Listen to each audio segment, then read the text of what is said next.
Selamlar dostlar. Bir yeni videodan merhaba. Benim keyfim yerinde. Umarım sizin de keyfiniz yerindedir. Kısa bir ön bilgi veriyorum. Ondan sonra videoya geçiyorum. Aralık ayında Tayland'a gidiyorum.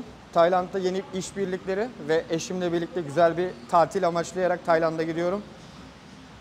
Orada nasıl videolar çekeyim, istediğiniz video konuları varsa onları bekliyorum sizden. Bana Instagram'dan bu videonun altına yorum olarak yazarsanız çok mutlu olurum. Orayı da boş geçirmek istemiyorum. Bol bol eğlenceli, keyifli, her zaman benim tarzım olan öğretici videolarla yine karşınızda olmak istiyorum. Bu videonun konusu göğüs kasından örnek vereyim. Mesela bir kasınız küçük, diğer kasınız büyük diğerine göre veya bir kolunuz büyük, diğer kolunuz küçük diğerine göre bir eşitsizlik söz konusu. Bunun nasıl önüne geçersiniz, bunu nasıl engellersiniz, bunu nasıl düzeltirsiniz size biraz bundan bahsedeceğim. Bu durum sizin genetiğinizle alakalı olabilir, anatomizle alakalı olabilir, bir sakatlık, bir hastalıktan dolayı da olabilir. Şu anda ben de bu durumu yaşıyorum. Ben sakatlıktan dolayı yaşıyorum. Beni yakından takip edenler biliyor. Yakın zamanda kolumu kırdım. Yani kolumu değil, şu yüzük parmağımı kırdım dostlar. Şu şekilde gösterebilirim. Şöyle yumruk yaptığım zaman, bakın bu yüzük parmağım diğerleri gibi kapanmıyor. İlk eklemini kırdım ve ameliyat oldum dostlar. Var da bir hayır. Dolayısıyla bu kolum full alçıda gezdim. Ve daha önce herhangi bir yeri kırılanlar ve herhangi bir uzvu alçıda kalanlar beni çok iyi anlayacaktır. İnanılmaz derecede bir atrofi oluyor. Yani küçülüyor dostlar. Kolun küçülüyor. Yani nereyi alçıya koyduysan orası küçülüyor. Benim de dirseğimden elime kadar elim alçıdaydı. Dolayısıyla dirseğimden elim hatta omzuma kadar sol kolum komple atrofi yaşadı. Yani küçüldü dostlar. Bunu şu şekilde göstersem acaba videoda ne kadar belli olur bilmiyorum ama bakın bu kolum büyük, bu kolum küçük dostlar. Şu şekilde gösterdiğim zaman anlaşılıyor mu bilmiyorum. Bu nasıl oldu? İşte bu kolum uzun süre alçıda kaldı. Ben bunu nasıl önlüyorum? Bunu nasıl düzeltiyorum? Tabii ki de bu sporda ve hayatta olduğu gibi bunun kısa bir yolu yok. Sabredeceksiniz, uzun süreli çalışacaksınız ve zamanla düzelecek. Düzeldikçe eksik kalan yönleri göreceksiniz. Eksik kalan yönleri fark ederek onun üzerine koyarak ikisini de yani hedefinize ulaşacaksınız. Kısacası olay bu. Şimdi dediğim gibi ben kol atrofisi yaşıyorum. Koldan dolayı bir örnek vereceğim ama bir spesifik örneklerle göğüs, omuz veya bacak bununla alakalı da birkaç örnek vereceğim. Eğer böyle bir probleminiz var da bu videoyu izliyorsanız dediklerimi dinlerseniz kısa vadede ama birazcık uzun sürede bu probleminiz çözülecektir. Çünkü bunun kısa sürede çözülmenin bir yöntemi yoktur dostlar. Öncelikle sporunuza geliyorsunuz, idmanınızı yapıyorsunuz.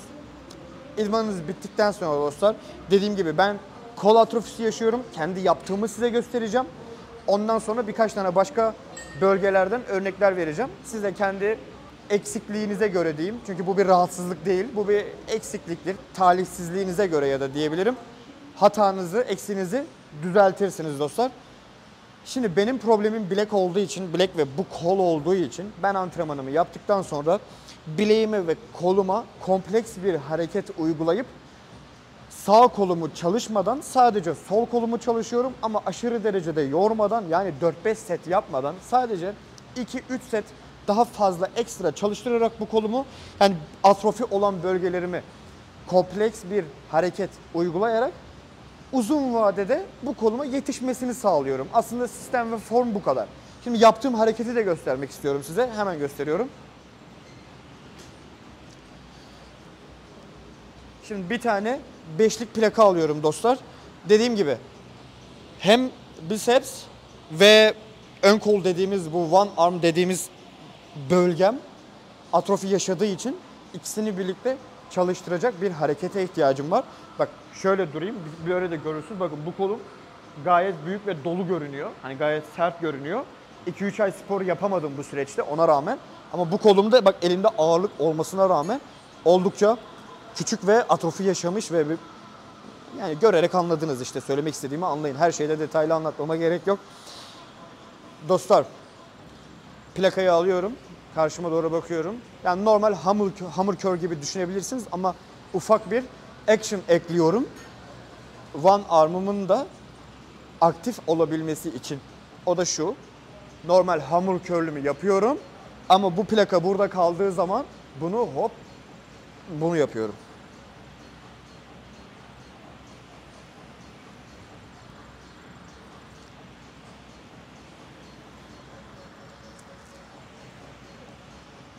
Bu arada şu anda ben güzel bir sırt antrenmanı yaptım. Sırt antrenmanımın üzerine bunu yapıyorum. Ona yetişmesini sağlıyorum. Hoş geldin. Teşekkür ederim. Zamanla güçlenip buna yetişecek. Buna yetiştiği zaman gücüm ve görüntüm eşit olacak. Dolayısıyla amacıma ulaşmış olacağım. Sabrederek bu sporun sabırla, uzun vadede devamlılıkla olacağını bilen birisi olarak aynı bu atrofideki diğer koluma yetişmesinin sabırla elde edeceğimi bilen birisi olarak size de bunu aktarmaya çalışıyorum. Çalışarak, sabrederek diğerine yetişmesini sağlıyorum. Bir set daha yapayım. Yani biraz önce bir set sayılmaz ama size göstermek için yaptım. Aldım.